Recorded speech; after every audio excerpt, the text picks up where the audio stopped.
Ika-6 na kabanata. Ang pagpili ng 7 lalaki.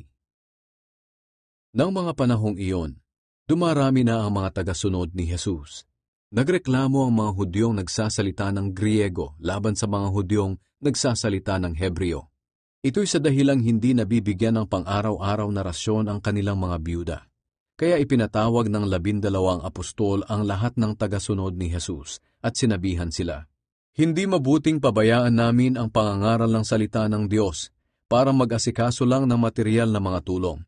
Kaya mga kapatid, pumili kayo sa mga kasamahan ninyo ng 7 lalaking may malinis na pangalan, marunong at puspos ng banal na espiritu.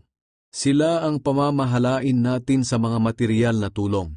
At ilalaan naman namin ang aming oras sa pananalangin at sa pangangaral ng salita ng Diyos."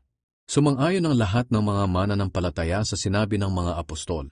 Kaya pinili nila si Esteban na may matibay na pananampalataya at puspos ng banal na espiritu.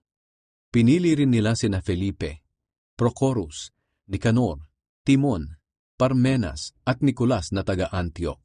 Si Nicolas ay hindi Hudyo, pero umanib sa relihiyon ng mga Hudyo. Dinala nila ang mga napiling ito sa mga apostol, at ipinanalangin sila ng mga apostol at pinatungan ng kamay bilang pagtatalaga sa tungkulin. Kaya patuloy na kumalat ang salita ng Diyos. Marami pang mga taga-Jerusalem ang naging tagasunod ni Jesus, at marami ring pari ang sumampalataya sa Kanya. Ang pagdakip kay Esteban. Pinagkalooban ng Diyos si Esteban ng pambihirang kapangyarihan, kaya maraming himala at mga kamanghamanghang ginawa niya ang nasaksihan ng mga tao. Pero may mga taong kumalaban sa kanya. Ito ay ang mga Hudyong mula sa Cyrene, Alexandria, Cilicia at Asia. Mga miyembro sila ng sambahan ng mga Hudyo na tinatawag na sambahan ng mga pinalaya sa pagkaalipin. Nakikipagtalo sila kay Esteban, pero hindi nila kayang talunin si Esteban dahil binigyan siya ng karunungan ng banal na espiritu. Kaya lihim nilang sinulsula ng ilang tao na magsabi, "Narinig namin si Esteban na nagsalita ng masama laban kay Moises at sa Diyos." Sa ganitong paraan, naudyukan nilang magalit ang mga tao, ang mga pinuno ng mga Hudyo, at ang mga tagapagturo ng kautusan. Dinakip nila si Esteban at dinala sa korte ng mga Hudyo.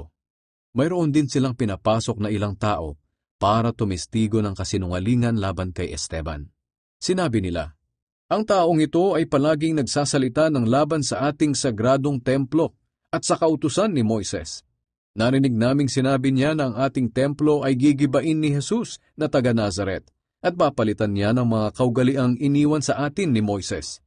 Ang lahat ng miyembro ng korte ay tumitig kay Esteban at nakita nila ang kanyang mukha na nagliwanag na parang mukha ng anghel.